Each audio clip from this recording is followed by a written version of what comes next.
Mesdames, messieurs, bonjour. Alors que la majorité de la classe politique congolaise se positionne pour les élections qui devraient avoir lieu cette année, une majeure partie de l'Est du pays n'est toujours pas passée sous contrôle FARDC. On signale des mouvements des éléments du M23 remplacés désormais ci et là par la force régionale. L'issue de cette affaire reste peu claire. Il faut continuer à ouvrir l'œil et le bon côté congolais. Pendant ce temps, l'Union sacrée, cette désormais force politique et patriotique initiée par le pouvoir de Kinshasa, prend de l'espace, en tout cas sur le plan quantitatif. Des centaines des chefs des partis politiques ont signé dernièrement la charte de l'US, l'Union sacrée. Sur le plan qualité, il faut souligner que la plupart de ces ténors ont travaillé avec l'ancien pouvoir, avec ses manies peu orthodoxes quant à la gestion du pays. Les mêmes personnes reviennent donc, mais y aura-t-il une nouvelle impulsion, une nouvelle manière de faire les choses, une nouvelle manière de gouverner?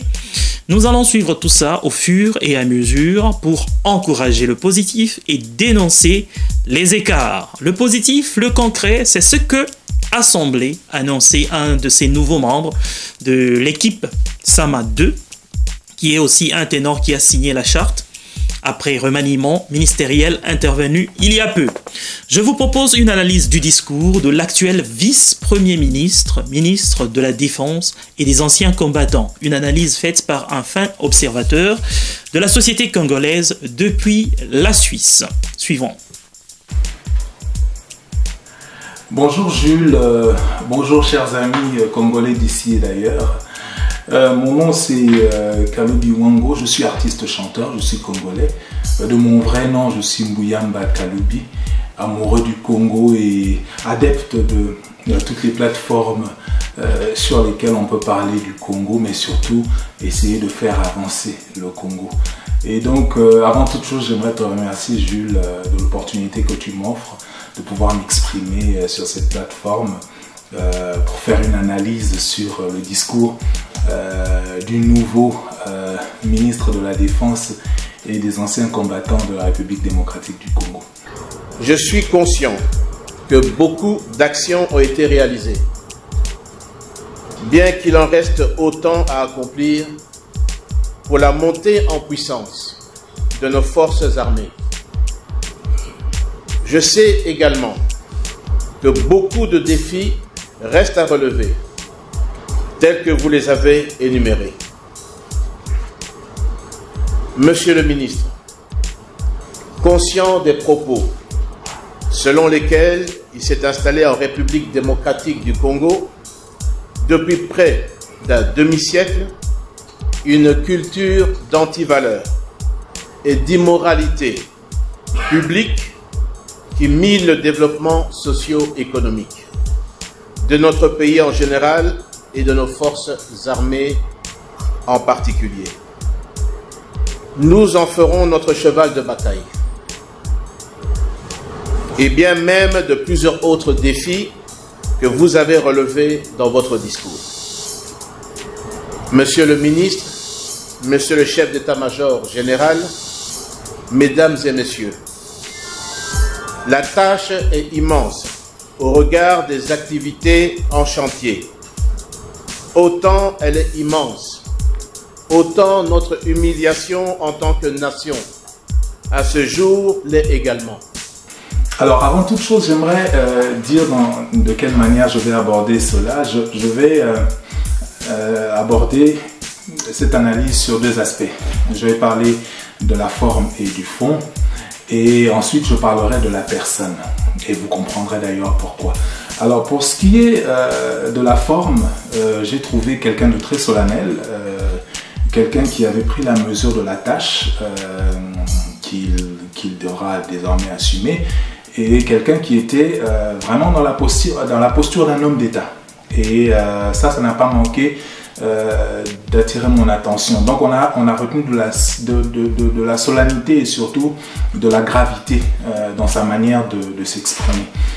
Alors pour ce qui est du fond, j'ai trouvé qu'il a eu un discours très véridique, mais surtout qui m'a donné l'impression d'être un peu l'émanation de ce que ressentent la majeure partie des Congolais. C'était vraiment un discours du cœur, parce que J'ai retenu comme ça des phrases et des mots qui ont un sens.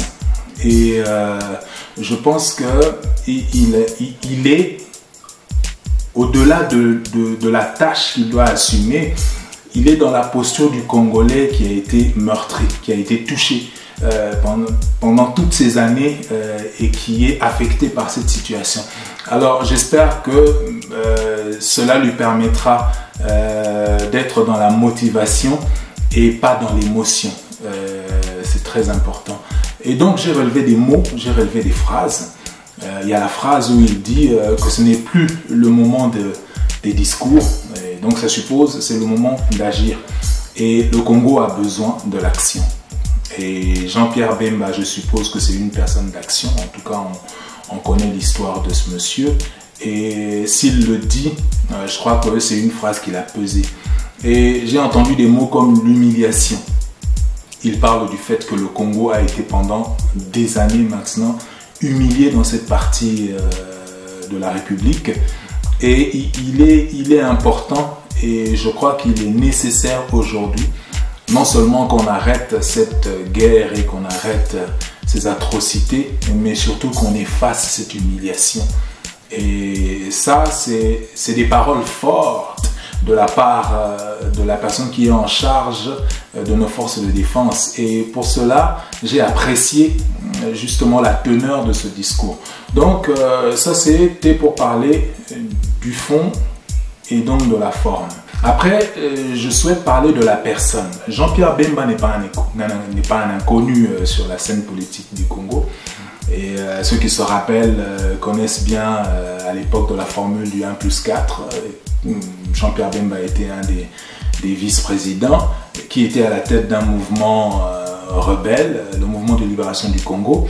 Donc c'est quelqu'un qui connaît les armes, qui a fait la guerre et qui a été un leader d'hommes de troupe. Et avec cette expérience, avec son vécu, je pense que ce n'est pas un mauvais casting et j'espère que c'est la personne qu'il faut pour aujourd'hui nous permettre de sortir de cette situation qui s'enlise depuis tellement d'années. Je crois que les Congolais en ont marre et moi j'ai retenu que dans son discours, c'était une personne qui était en train d'exprimer aussi son ras-le-bol, mais d'une manière solennelle puisque c'est un homme d'État, parce que c'est un ministre et qu'il a un langage qui est plus pesé. Et donc, moi je trouve que c'est un bon candidat et j'espère que le Congo pourra se sortir de cette situation avec M. Jean-Pierre Bemba grandi. Et surtout, nous savons tous ce à quoi nous aspirons, c'est la paix. C'est la paix dans cette partie du Congo. Et j'espère qu'il saura non seulement nous ramener cette paix, mais aussi valoriser nos militaires, valoriser nos combattants qui tous les jours mettent leur vie en péril pour que le Congo demeure un. Et pour que nous, qui ne subissons pas directement ces atrocités et cette guerre, puissions continuer de nous appeler Congolais. Et aujourd'hui, j'aimerais juste attirer l'attention sur une phrase qui m'a marqué, une phrase qui avait été prononcée par M. Jean-Pierre Bemba à l'époque, pour ceux qui s'en rappellent, vous saurez. Il avait dit une fois, j'ai accepté l'inacceptable. Et aujourd'hui, on pourrait considérer cette nomination comme une seconde chance, dans le sens que pour toutes les aspirations dont il a fait montre dans son parcours politique au Congo, il a toujours prôné la reprise en main du destin du Congo par les Congolais. Et M. Jean-Pierre Bemba, j'espère que cette fois-ci vous n'accepterez pas l'inacceptable. Parce que nous sommes dans une posture où le Congo a besoin de se sortir de cet enlisement. Et il est important qu'on sache regarder. Il est important qu'on sache regarder. Il est important qu'on sache regarder ce qui n'apparaît pas. Parce que pendant qu'on se perd dans les discours, pendant que tout le monde garde la focalisation au niveau des élections, pendant qu'on se perd dans les candidatures, pendant qu'on se perd dans dans les querelles politiciennes, il y a quelque chose qui est en train de se jouer à l'Est dont on n'a peut-être pas tous conscience. Et il est important qu'une personne avertie soit à la tête de nos forces de défense et de sécurité. Et là, je m'en remets encore une fois à l'expérience de M. Jean-Pierre Bemba Gombo, en me disant que lui, il a sûrement l'œil pour voir ce qui est en train de se tramer derrière. Il y a des enjeux encore plus importants qui sont en train de se jouer actuellement à l'est du Congo pendant qu'on est focalisé sur les élections. Et il est important qu'on regarde, mais qu'on regarde avec un œil très averti. Voilà, c'était ma petite analyse du discours du président Jean-Pierre Bemba. C'était ma petite contribution, très humblement, à cette plateforme de réflexion sur le Congo. Et donc, je vous salue partout où vous êtes. Bonsoir, bonjour, selon l'heure à laquelle vous aurez la possibilité de regarder cette vidéo. Et puis, salutations à toi, Jules. Merci pour l'opportunité et à bientôt. C'était votre frère Kaloubi Wango. Merci. Voilà qui est bien dit. Merci beaucoup Mbuyamba Kaloubi, amoureux du Congo, fanatique du Congo. Je rappelle que vous êtes artiste musicien et membre de la diaspora congolaise en Suisse, en Europe donc. Merci à vous également de nous avoir suivis. Nous revenons très vite avec une nouvelle matière. Ciao.